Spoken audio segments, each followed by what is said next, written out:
You may be seated. For just a few moments, we are going to be in the service. Mr. Yaakov couple, Jack, Maryles, Laub, Shalom. Just a friendly reminder, if anybody happens to have a cell phone, please take a moment to turn it on silent. Officiating today's service will be Rabbi Levi.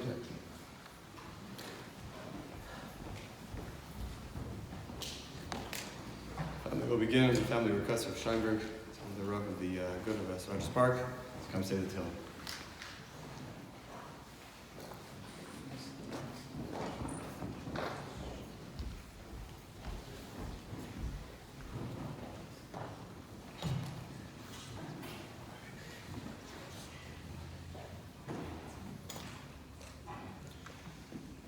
Asher Yish Asher Lo Yholach B'atzas V'Shoyim U'B'derech HaToyim Lo Yomod V'Moishav Leitzim Lo Yoshav Ki V'Soyo As Adonai Chavtzoi V'Soyo Osoye Geyim Amaloi V'Yoyach Shel Tzol Pagei Moyim Asher Piryav Yitem B'Itoi Ya'aleu Lo Yibo V'Cho Asher Yaseh Yatzliach Lo Yikein HaRishayim Ki Im Kamoitz Asher Tidfen HaRuach Al Kein Lo Yakumu Rishayim B'Mishpat V'Chatoyim V'Adas Tzadikim Ki Yodea Adonai Derech Tzadikim Derech Rishayim Toivein Mizmor LeDavid Adonai Mi Yagor B'Alecha Mi Yishkoin B'Hakadshecha Haylech Tamim U'Foel Tzedek V'Doi B'Emes V'Vavoy Lo Ragal Al Shoynoi Lo Asa L'Rei L'Ra V'Cherpa Lo Nasa Al Korvoi Nivze be'inav nimas, v'esirei Adonai yichabein,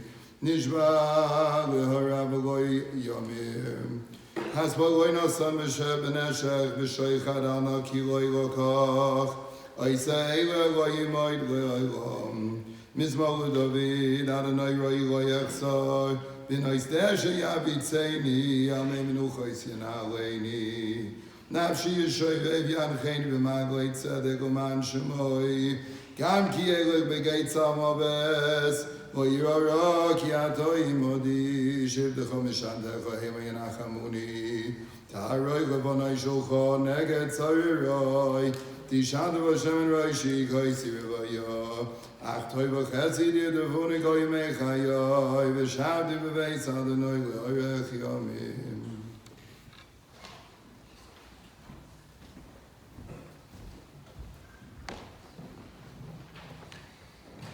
I might be new to K.I.N.S, but I am not new to Chicago.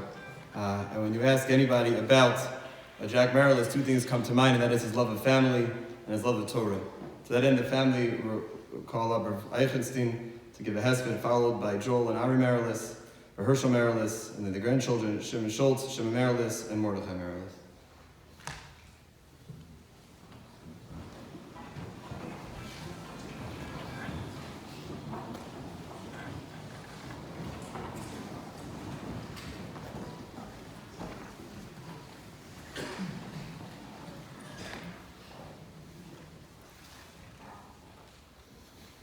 The Petira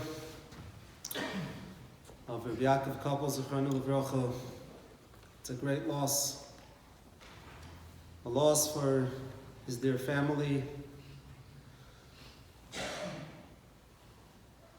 who he loved so much and cared so much for.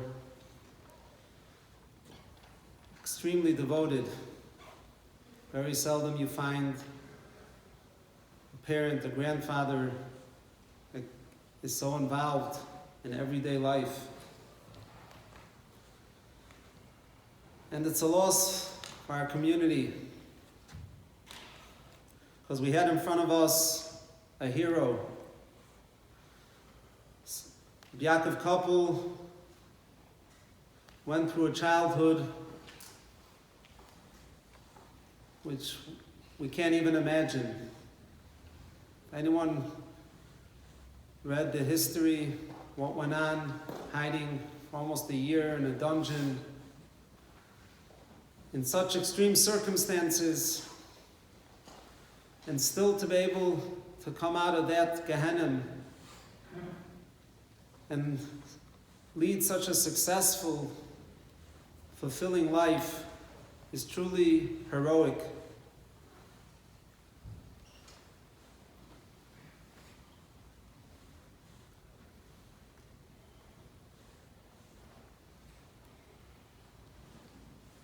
Normally, someone who goes through such trauma, such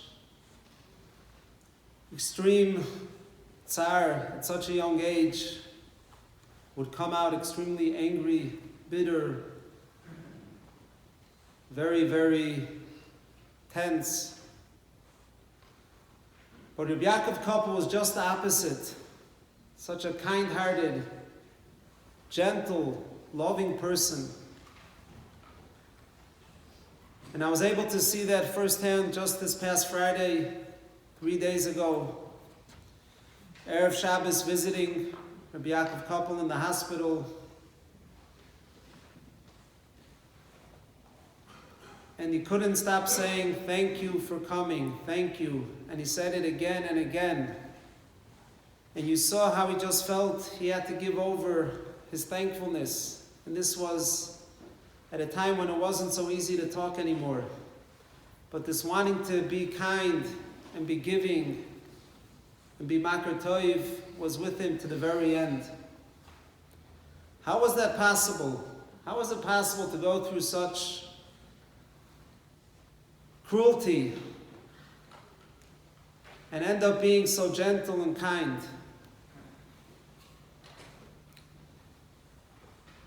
This past Shabbos was Shabbos Nachmu. And the Sfas Emes says, Shabbos Nachmu always comes out Parshas V'eschanon. And there's a good reason why.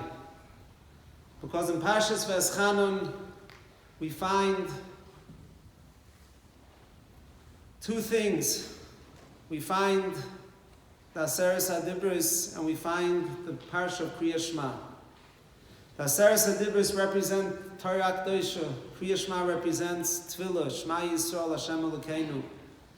Says the Sfas Emes, that is our nechama nowadays. Our nechama nowadays, even though we don't have the Beis HaMikdash, our nechama is the Torah K'dosha and our davening.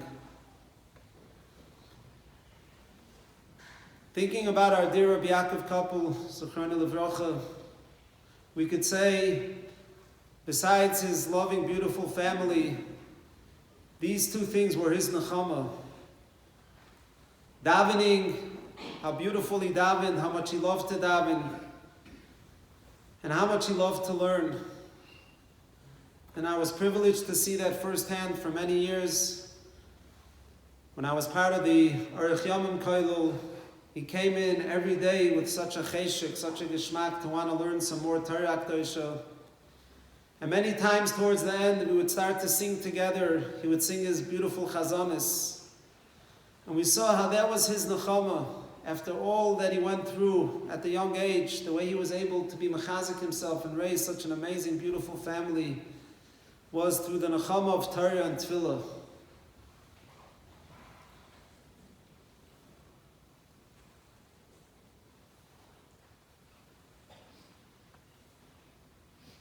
Rabbi mentioned on Friday how when Rabbi Yaakov Koppel woke up from the coma, the first thing he immediately did was he pointed to the window, and the nurse couldn't understand what he wanted, and he kept on pointing to the window. I think I have all the details right. And eventually the nurse brought a siddur that was on the windowsill, and Rabbi Yaakov Koppel started to daven. This was the first thing he had in mind after waking up from the coma, because this was his life. This was his nechama. This was his way to go on, connecting to the Bnei Shlem through davening and learning and Ma'aseh Chesed.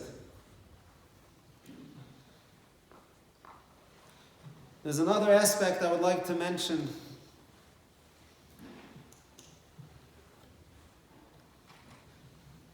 Mr. Maryles, Zechronu Livrocha, was a link to our past. And when we say our past, this past means 200-something years. Rabbi Yaakov Koppel's father, who many of us remember with such fondness, Reb Shimon Maryles, Zechronu Livrocha, Rav Reb Shimon.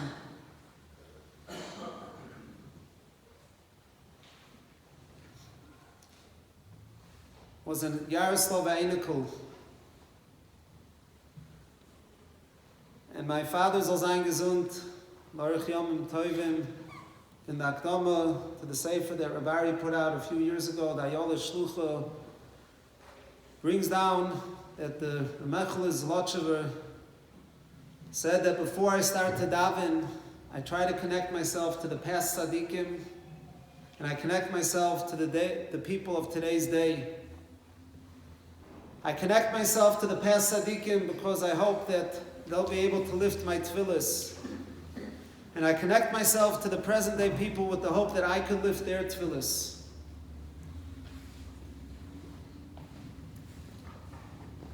There are the people who are the bridges between the past, the present, and the future. And Rabbi Yaakov Koppel was that bridge.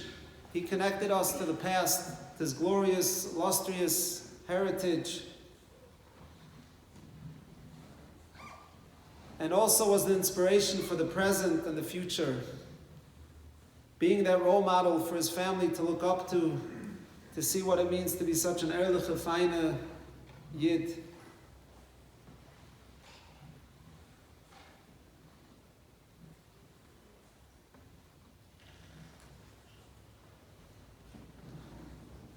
Rabbi Yaakov Koppel's father, Reb Shimon, was named after the famous Reb Shimon Yaroslaver, who was one of the great Rebbes in his time,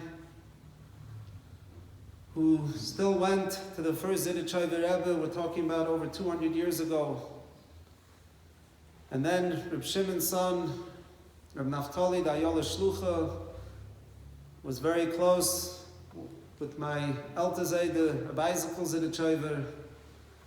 And Reb Yaakov, Reb Naftali, the Ayola Shlucha's son, Reb Yaakov Koppel, who was also Lit of Iskarov, was also very close to Rabbi Zidichover.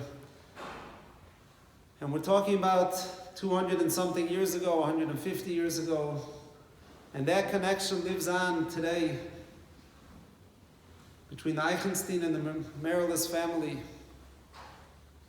And it's something which there's a very beautiful connection to the past, which is so evident. What a beautiful mishpacha Rabbi Yaakov Koppel was Zoiche to raise. The Eibusher soll helfen, that the Mirz Hashem, the mishpacha should be able, Zoiche, to continue to go in his beautiful drachim. And the Mirz Hashem, he should have a lechtige Gan Eden.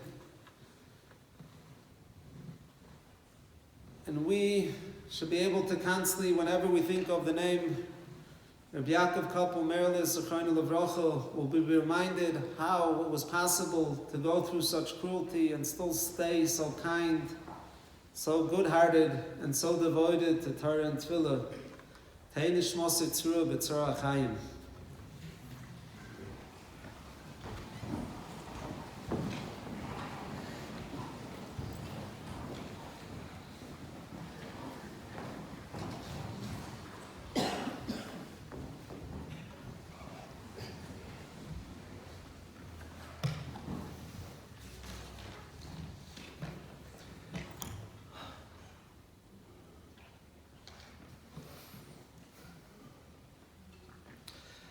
My father, Yaakov Koppel ben Shimon, lived many different lives. As a young boy, he grew up in a little shtetl in what was then Poland, and today is Ukraine. I remember once watching Fiddler on the Roof with him and enjoying his comments on what they got right about shtetl life and what they got wrong in the movie. Then came the horrors of the Holocaust. My dad survived with his father and one brother, but lost the rest of his family. They started the war with an extended family of 80 in hiding and ended with only a few surviving. He was literally on the run for years, hiding in forests and underground bunkers, near starvation most of the time. After the war, he came to America as a penniless teenager and was taken in by Torah Vidas along with many other Holocaust survivors. At Torah V'das, he caught up on all the years of learning he had lost during the Holocaust, and also privately learned Chazanut. My father had an amazing voice, really an amazing voice. I know many of you heard it. He was a Chazan for over 50 years. When I was a child, I distinctly remember sitting in Shul on Rosh Hashanah and Yom Kippur, and when he came to the Untana Tokef,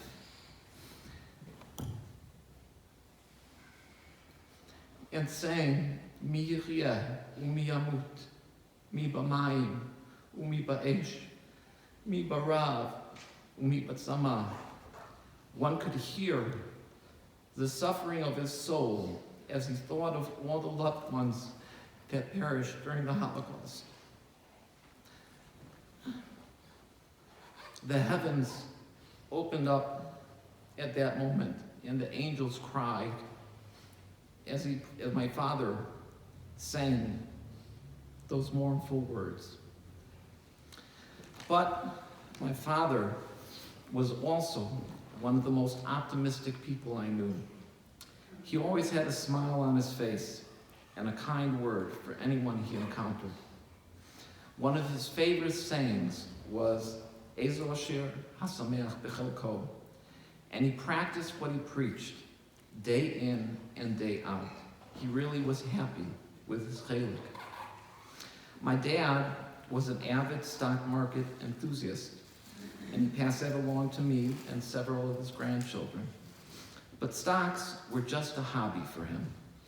His real investment was his family. He used to say that his kids were his principal, his grandkids were his dividends, and his great-grandkids were his capital gains. And boy, did he enjoy those dividends and capital gains every single day. His older brother, Yehuda, who I am named after, literally gave his life during the Holocaust to save my dad, my uncle, and my grandfather.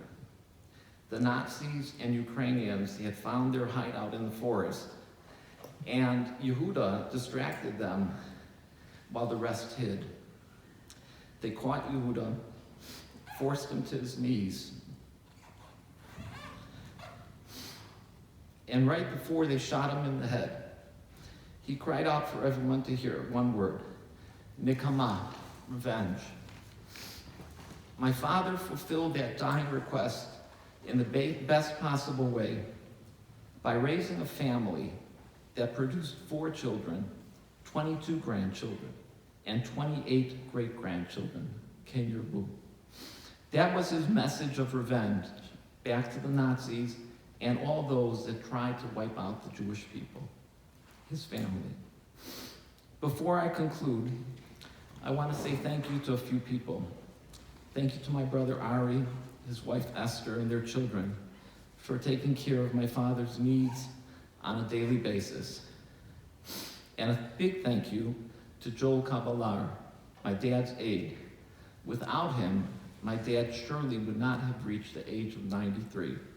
Joel was a great friend to my dad, and we thank him from the bottom of our hearts. And also, thank you to Park Plaza, a wonderful home to my dad for the past 18 months. So how do you sum up a life like my dad's? He was a man of principled faith that even after experiencing the darkest of human times, still believed in goodness and love, had a smile on his face until his last days, and lived for the nachas that he got from his family. May his memory be for us a blessing. Amen.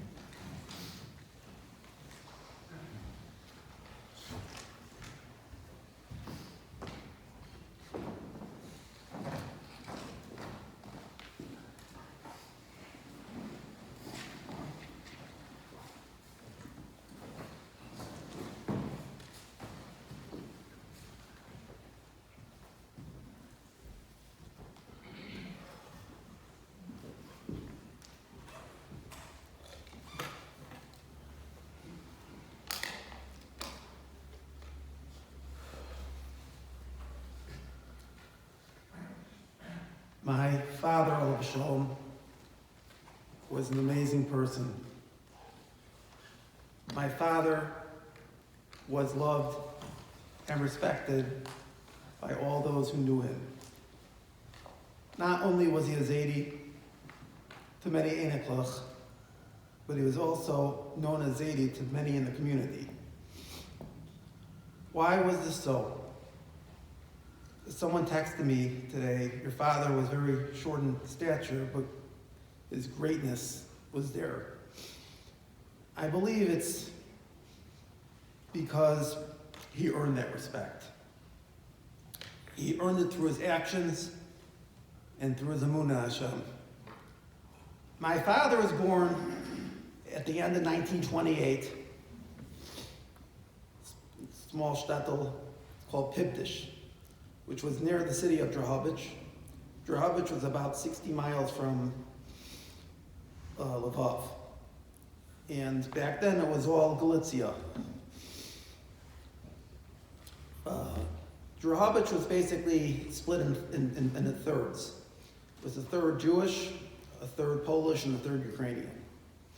My father told me, he just actually told me a couple days ago again, I was asking him about pre-war, which he remembers a little bit. And as my brother mentioned, it was a very large family. And he just remembers playing with his extended family and having a good childhood. He told me about when he was a preteen, how he used to fish. They had a little stream going through Pibdish that my father was at one end and my uncle Barry was at another end, and one chased the fish, another one had a net and pulled it up. And I asked him again a couple days ago, that's true? He said, yeah, sure, I remember it like yesterday. And that all sort of came to an end in 1939. 1939, the Germans attacked Poland, and through the Molotov-Ribbentrop Treaty, they gave over Poland to Russia. My father had twin sisters, Bluma and Rosa. They got sick, and because of the war, the medication that they needed wasn't available, and they died in those 2 years. So that was the first loss to my father. Then, in 1941, the Germans reattacked Russia to take back Poland, and they said right away they were going to make Drahovich, Judah Rhine, they're going to kill all the Yidden there. So I had a uncle who I was named after, Aaron, and he was supposedly a genius at building. He built a series of bunkers, and he built a bunker underneath the front yard of a house or apartment building in Drahovich. Back then, Nazis were they were drilling into below the basements. They knew there were bunkers, but since there was an angle in front, they were missing the way to get in. And they used to check for electricity usage. If there was an empty building and it was drawing electricity, they knew there was a bunker in it. So my uncle tapped into the lines below the meter, so it didn't show any usage. They moved into this bunker in the summer of 1942, and they lasted the first three actions of August, November, and then the liquidation of the ghetto in April, I believe, of 43. They heard rumors that there were bunkers, and they tossed grenades in the basement of the bunker, where my father's bunker was. And Aaron, with his foresight, made a shaft that went into the sewer system. And the sewer led to the forest. So they all ran through the sewer. But my father's mother, Bela, and grandmother, Rivka Henya, they came up one entrance too short, and they were shot by the Germans. So that was, father saw that, his mother and grandmother. Then they surfaced in the forest, my father and my uncle, and Shimon, my Zaidi, among others, and they built a rudimentary bunker there. And also, as my brother mentioned, somehow or another, the Ukrainians, they must have seen smoke, maybe from cooking. They found the bunker, and they had a latrine in the bunker. Imagine that.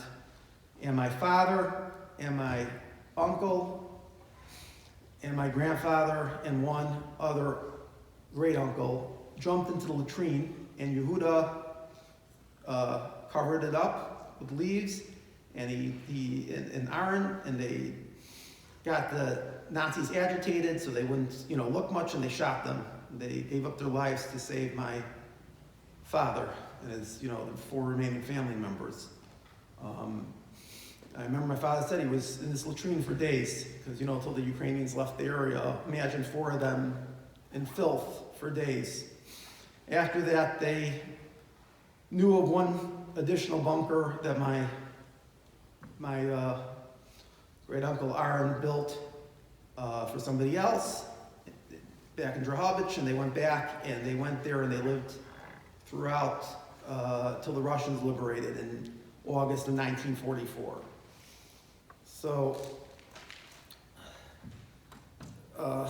my great-grandfather, Shimna Yorsel, the Yorsel Rebbe, he lived until he was 91.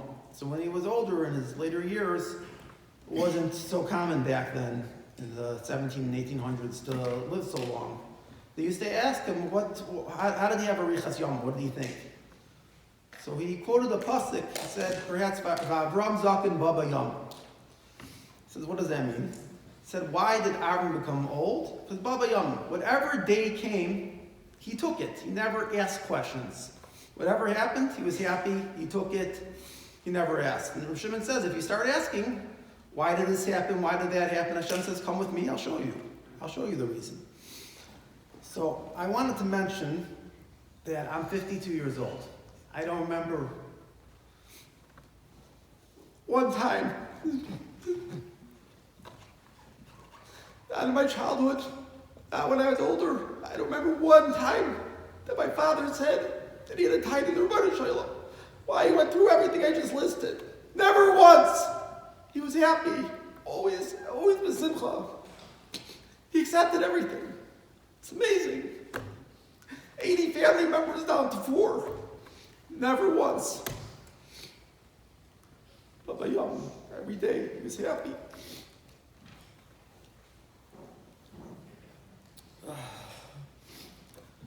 His faith in Hashem wasn't just intact. It was rock solid.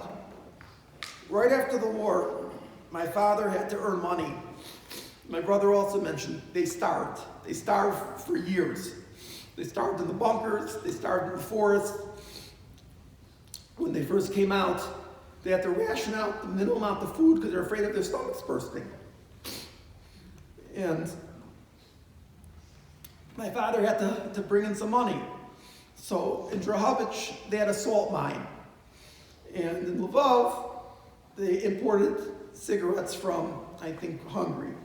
So my father figured out if he brings salt to Lvov and then he brings back cigarettes to Drahovich, he could make the difference, the spread on it. And it worked, and he made whatever, it wasn't big money, but something. Then my father and Yasha, the uncle, the 4th person who made it out, the great uncle, they came up with an idea of why not just go to Hungary and instead of going to Lvov to buy the cigarette, they'll get it from the source. So, once again, my father was the breadwinner then, but my grandfather, Shimon, said, I don't have a good feeling, I don't want you going. So it would be very easy to say, we need food, we just starved. But my father said, keep it up. My father he listened to my grandfather, tremendous keep it up. And he didn't go. It happened to be on that very trip in Hungary, somebody in the forest, the robbers ambushed the caravan that my uncle was on, great uncle, and they killed him. So my father, he got a Richas Yom from keep it up. In 1947, my father came to America and went to Shivas Torah B'das for, I think, somewhere between 4 and 5 years. He did some odd jobs, and also he then married my mother in 1956. The respect, devotion, and love that my parents had for each other for 64 years was truly amazing. My father said, by my mother Shiva, that he never got into a fight with my mother. So I sort of gave my father a look. I raised my eyebrows and I said, come on, 64 years, you never got into a fight? So he smiled at me. He said, yeah, I didn't get into a fight. A couple disagreements, but that's not a fight. What he meant is they were on the same page, and you know, couples get into disagreements, but they 64 years, they worked together to build a home. About 40 years ago, the Chicago Community College came to Chicago. My father started learning going to share with Rabbi Zev Cohen, and developed a warm relationship with him that's lasted over 4 decades. My father then started learning Daf Yomi. For many years, my father had health problems. His knees weren't in good condition, and his neck had a degenerated nerve, and it fell over. For many people, this would be an excuse not to go to shul, not to daven, not to learn. My father never relied on that. As so many know, he was meticulous in going to shul, to daven with a minyan. To him, davening with the minyan didn't mean if the minyan started 6:25, it wasn't 6:25, it really started 6:15. Because he had to have his talis and tefillin on and be ready to start davening by brachos. To this, my father went to shul till 2.5 weeks ago, till he went to the hospital. He was 3 times a day in shul. Amazing with all his health problems. That was his life. That was what was important to him. The Torah Shimon also explains, "Im b'gvura shmeinim shana." He says that if one lives to 80, one should daven for strength to do avodas Hashem. A very interesting friendship happened and developed in this shul between the K.I.N.S Daf Yomi shir and my father, when my father was in his 80s. As mentioned, my father couldn't really drive it at some point. His neck was drooping over and his issues with his legs. So the Daf Yomi shir decided they're going to pick up and drive my father every morning to shir. And I'm looking in this room, and there are many people here who did that for years. Picked up my father, brought him to shul, 6:25 chakras. Daf Yomi afterwards brought him home. They used to bring him coffee. This went on for years. And I believe my father did this until he was about 90, till COVID. And my father had a beautiful voice. And he was trained as a chazan. He loved to daven, and he loved to sing. And as we witnessed by his Beila's chasna, his voice was still strong and clear when he was 92 years old. The relationship my father had with his grandchildren was more like a parent. My children were telling me this today. 2 children told me this. Than a grandparent. After we had triplets, my father would come to the house and feed the children dinner that my mother, Ola Shalom, obviously cooked. My father did this for about 10 years. My father taught all 5 of my sons their bar mitzvah parshas, and some of them went easier than others, but he persevered and did all of them. He wouldn't give up. He said, we're going to do it, and he did it. There's so many examples, but one last example. my father and the children, it just amazes me as I look back at it. Also, my father was about 80. He really couldn't climb stairs anymore. So the logical thing to do was to go either to Park Plaza or to go to Winston Towers or Royalton, which was ADA compliant. But my children loved hanging out by their Zaydi and Bubby. So my father said, I can't leave if my Aunt and Uncle want to be here. So he pushed out the back of the house and he added a bedroom and some other things to be able to live in the house another 10 years for his grandchildren. That was my father. My father loved family simchas more than anything. In his youth, he saw his world destroyed. And nothing made him more happy than when he or his family rebuilt it. And I'd like to thank my brother Joel and my sister Sandy for helping out so much with my father and all of their children as well. It really was a team effort, and a lot of cards to play for that. I would like to thank my children, who were always there for Zadie, Zadie loved you more than you could ever imagine. And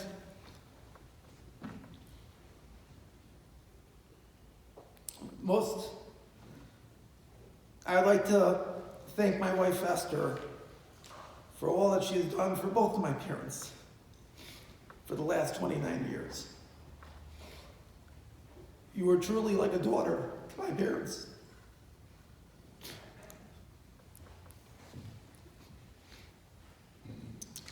I'd like to ask my father, Mechila, for anything that I should have done and didn't, for anything else. I truly love you. You are a part of my life every day. I'll miss you, but I'll try to emulate all the good things that you taught me.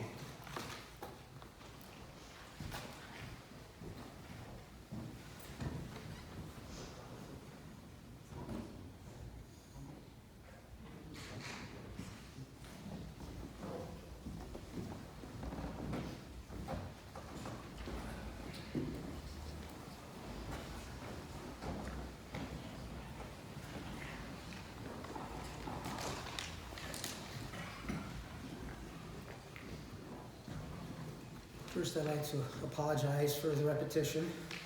A lot of the things that I'm going to say have already been said. But these are words that are yotzim min halev. My brother, it was the last connection to the previous generation for the Maryles family. He was the last surviving member of the family to experience the Holocaust. It's something that just hit me just before I came over here to the actual Levi.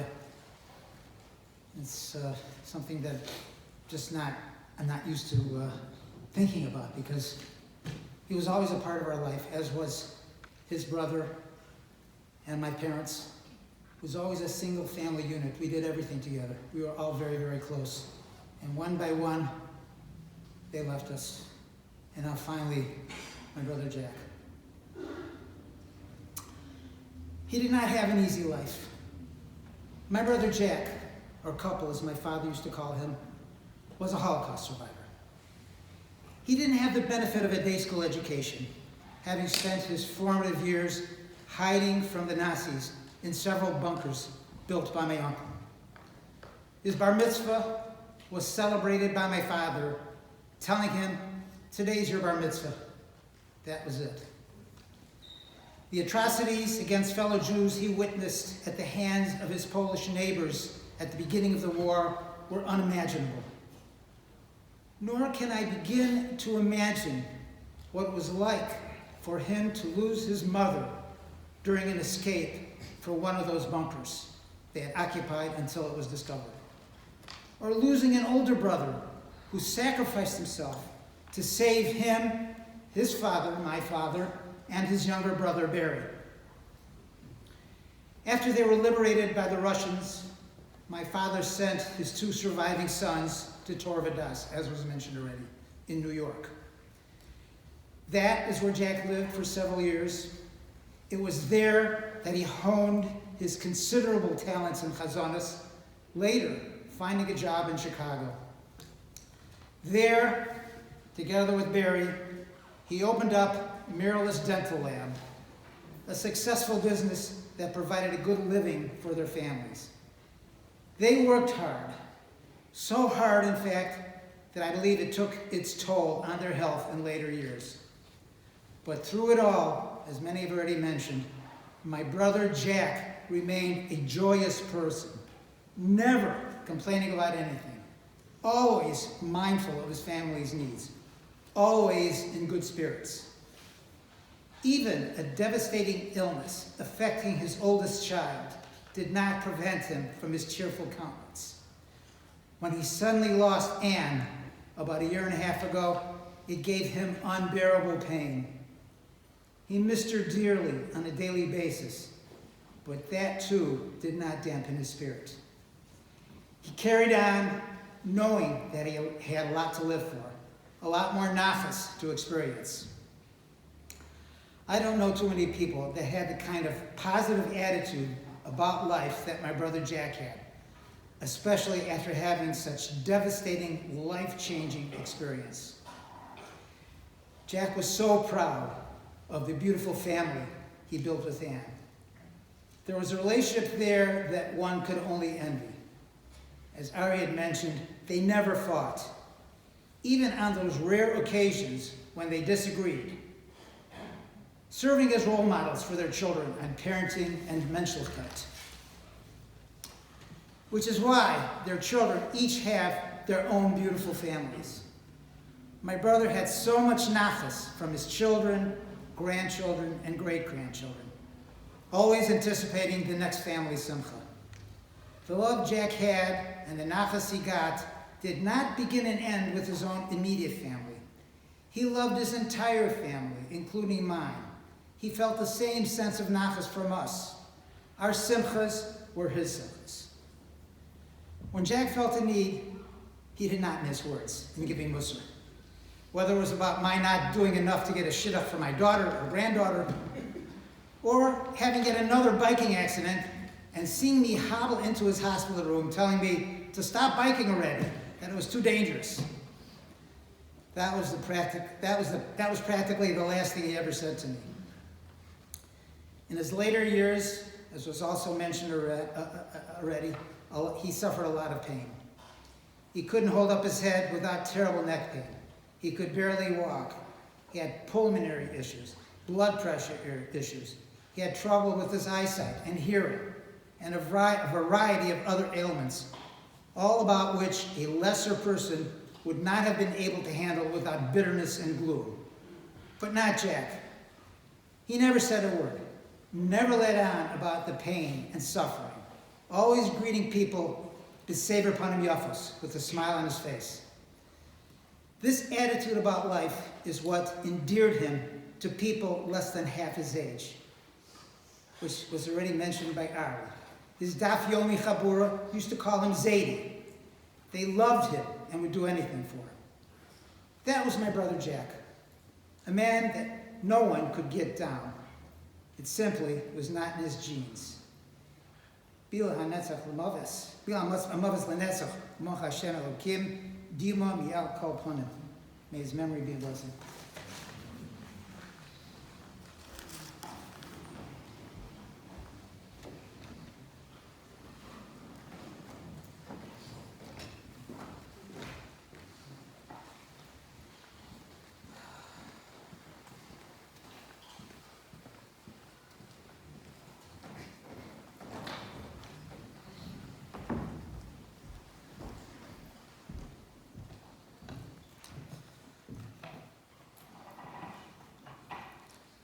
So I was sitting at my Uncle Ari's house and thinking, what am I going to talk about? There's so so many topics and memories. And I remembered from my Tkufa in the yeshiva that my Rosh Yeshiva used to say that in the name of Rav Tzvi Yehuda Kook, that look in the parsha and you'll see something that has to do with an event that happened this week. So I open the parsha and I start reading Perek Chet, Pasuk Aleph, that concludes the Masa of Am Yisrael in the desert. It says, Kol ha-mitzvah asher anochi mitzavcha hayom, tishmeru na'asot leman tichyun urvitem uvatem yirashtem ta'aretz asher nishba Hashem la'avotechem. Basically, the pasuk is saying that all the mitzvahs that I commanded to you, you shall keep, for you shall propagate, and then you will conquer the land that I promised your forefathers. וזכרת את כל הדרך אשר הולכך השם אלוקיך זה 40 שנה במדבר, למען ענותך לנסותך לדעת את אשר בלבבך, התשמור מצוותיו אם לא. So the goal of this, the prime objective of all of the Masa in the Midbar, was essentially to see if through all the hardships and all these 40 years and all the nisyonot that they had, if they'll be able to have the fortitude and the insight to believe in HaKadosh Baruch Hu, that everything has a reason for it, and if you'll keep his ways, his mitzvot, or not. ויענך ויריבך והלכיך תמן אשר לא ידעת ולא ידון אבותיך למען ידיך כי לא על הלחם לבדו יחיה אדם כי על כל מוצא פי השם יחיה האדם. And therefore Hashem brought it that there wouldn't be food to eat, and you will ask for something to eat, and Hashem brought bread, but not just any bread, not bread that you have to work for, but bread that we call lechem emunah. Bread that you have to believe, bread that you don't have supply for many days, but every day you wake up and you get a new amount. And essentially what brings a person to the belief that that not only the substance of the bread is what makes someone live and gives them nutritional value, but there's also a spiritual aspect to it. And while reading these psukim, I was thinking of Zaidi in his life. I was thinking that although it was in 40 years, he lived 93 years, his whole life was a Masa. His whole life was a sojourn on this earth where he didn't know what would be the outcome of things. He didn't know that things would work out, but you could always speak to him, and he had this very firm belief that things would work out. When I always spoke to him and I asked him about how he's so positive of everything that happens in his life. So he said, if you believe in Hashem, and you know that there's a greater plan in back of everything, then things work out. And the last thing one of the most fond memories I have of Zaidi was that he liked food. Zaidi,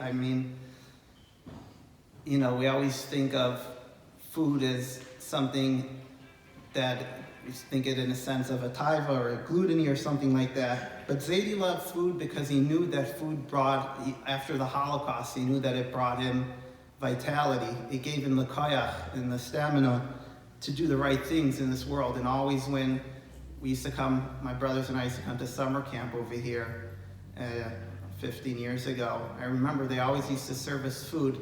And they used to say, with the energy from this food, you guys should do good maasim, and that will lead you in this world. May the neshama have an aliyah.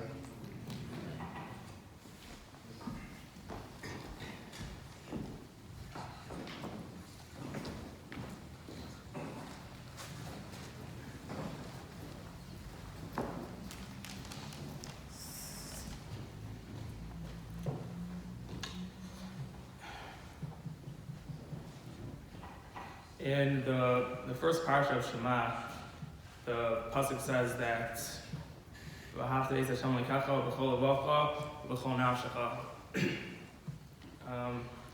so the simple understanding of the pasuk is that a person should be willing to give up their soul, their life for Yiddishkeit, for Hashem. And with my grandfather, I think that the Mesiras Nefesh that he had in his life was the opposite. The Mesiras Nefesh he had in his life was that he was willing to continue living even after everything that happened, after the war, losing his family, not having food, being in constant danger. He still kept his emunah in Hashem, and he decided to rebuild as a Yid. It's an incredible thing. If someone, the very title, the very thing that caused all his pain, being a Yid, he believed that it was still the right thing, and he rebuilt as a Yid after the war. You can't even imagine what that means to continue doing the very same thing that got your family killed, everything like that. And the way he did it, like as we've heard already, is that he had tremendous emunah. The Chavetz Chaim says, in Shabbos, that if someone's machal Shabbos, it's ki'ilu he's machal every mitzvah. The Bir Advarim is that Shabbos is a mitzvah of emunah, right? Shabbos is that Hashem created the world, that there is an Hashem in this world, and that the world didn't happen by chance, and that he rested when he was done. So therefore, if someone's machal Shabbos, he's being machal, he's basically saying he doesn't believe in Hashem, he doesn't believe that there's a world, and therefore he's machal the whole Torah. And if someone keeps Shabbos, then it's considered that he's keeping the whole Torah. This is like the Gemara in Brachas. The Gemara in Brachas says that when Chazal was being misak in the mitzvahs, when it was too hard, let's say, for someone to do all 613, so Chazal put them in fewer mitzvahs. The last thing that the Gemara says over there is that Chavakuk came, he put the whole Torah into one mitzvah of Amunah. And we know, right, it's a double pashut, everyone knows that the entire Torah is nichlal in the Asar Sedibris, the Asar Sedibris is nichlal in the mitzvah of Amunah, and Hashem. The whole Torah comes from the mitzvah of Amunah, and that's what my grandfather was a champion at. I don't know of any greater, in recent times, people who've shown more Amunah than those who survived the war and decided to continue living as Jews. And we see like the Gemara in Brachas that everything comes from Amunah. We see that Lamaisa with all of us standing here today, his whole family, that every single mitzvah we do, every time we learn, right? It's all because of the decisions that he made, the Amunah that he had. All the Torah we have, everything we have is all came from that. And after the war, my father told me that he was training to be a chazan, and his teacher wanted him to sing in the opera, and he decided not to because he knew that he wouldn't stay from. So we see Weiter, right? He gave up something that he was passionate about, something that could have gave him lots of money for something that he enjoyed doing, and he decided not to because that's all he cared about. All he cared about was being from, being a Yid.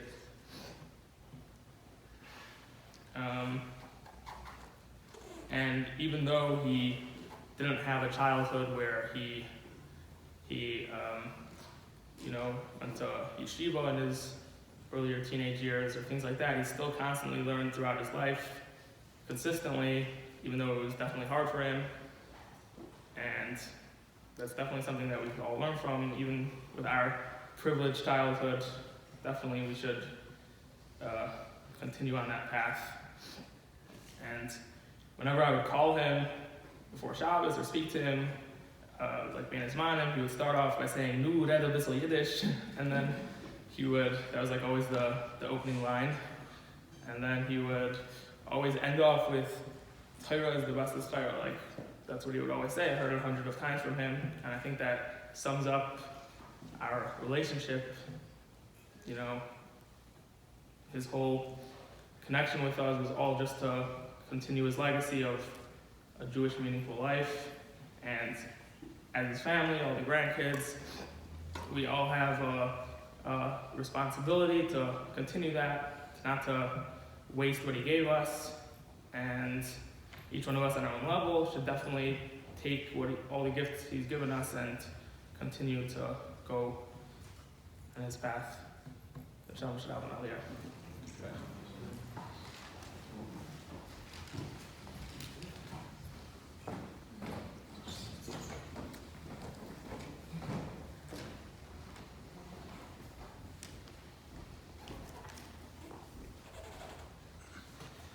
Reminiscing Zaydi's life, it is truly inspiring to see how much he accomplished in his time in Olam Hazeh.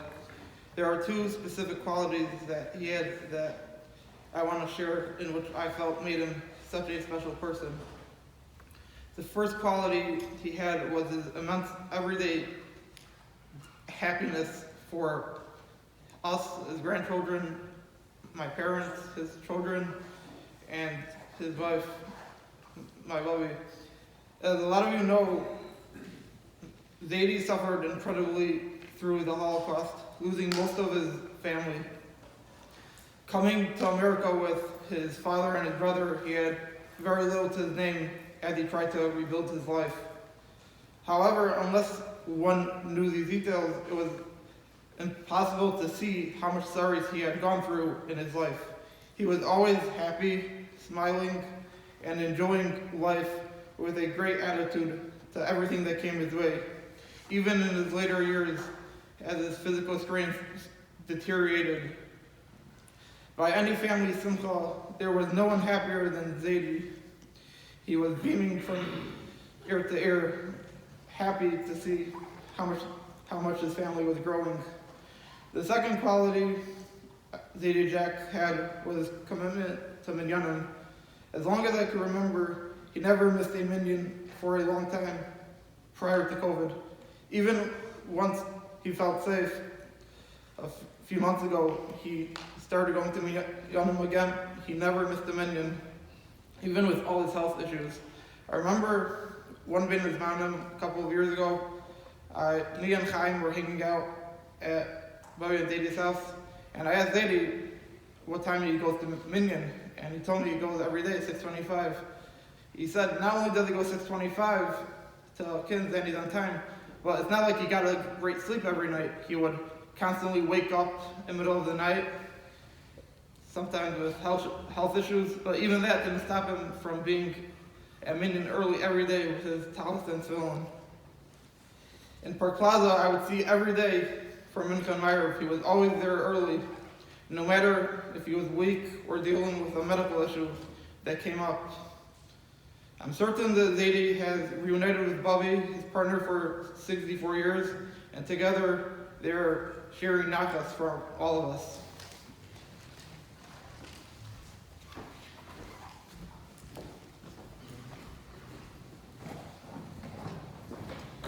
Before we conclude with the Kamale, I just want to add one final thought. As I told Ari last night, I did not have the schus, the great schus, to know Jack from the K.I.N.S side. As much has been talked about in terms of his involvement in the Daf Yomi, his chazanas, his love of learning. But I met him, I heard his story, and I've had talmidim and students that have heard his story. So allow me, maybe from my perspective, to share something.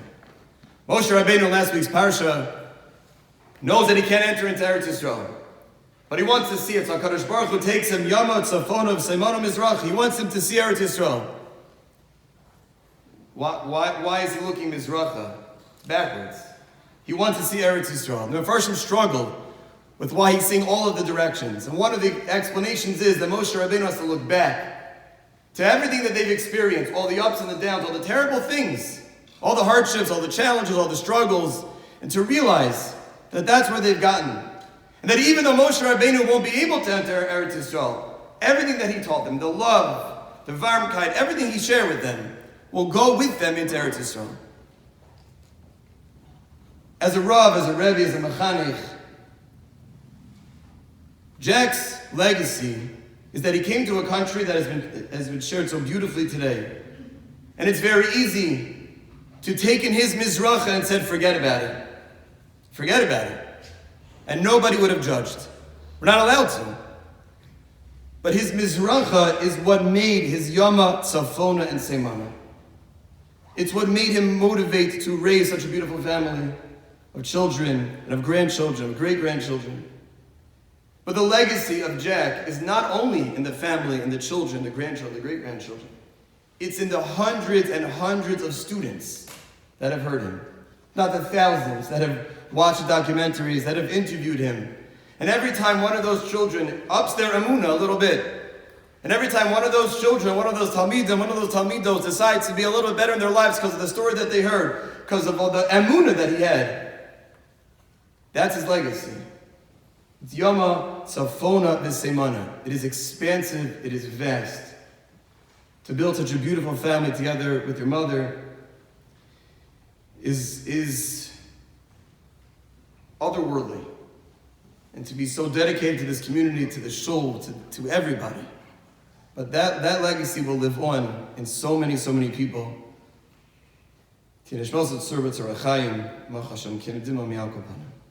Ask Rabbi Greenland to come give the come up.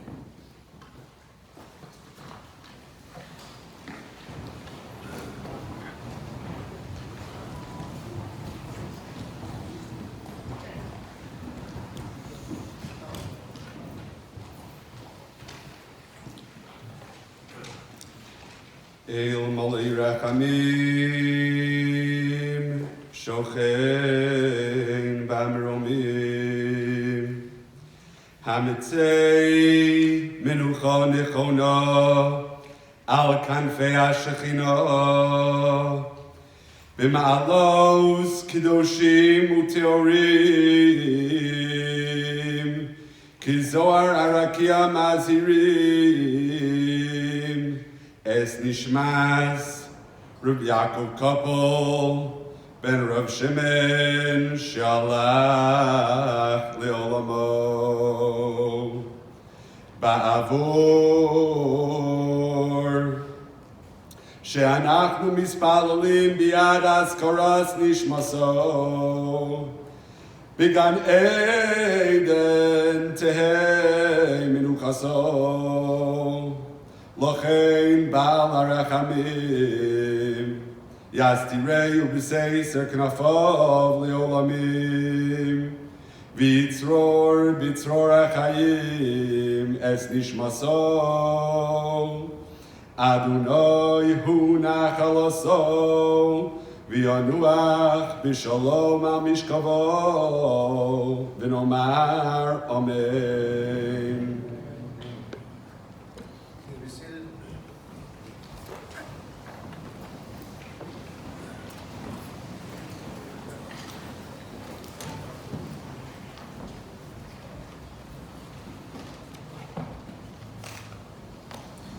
Friends, this concludes our service here at the Shul.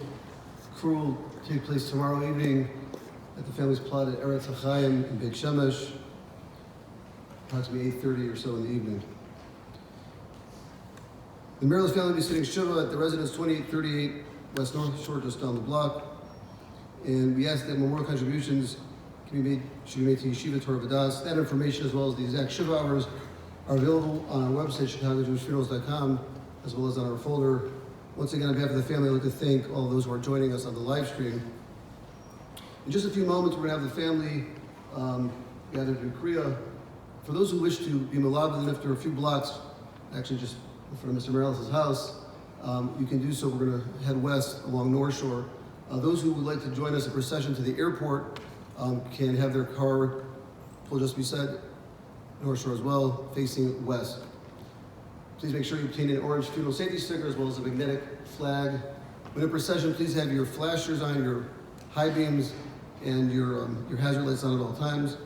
Please make sure to not use your cellular phone while en route to the airport. This time I'm going to ask everyone to please rise as we escort the family from the chapel.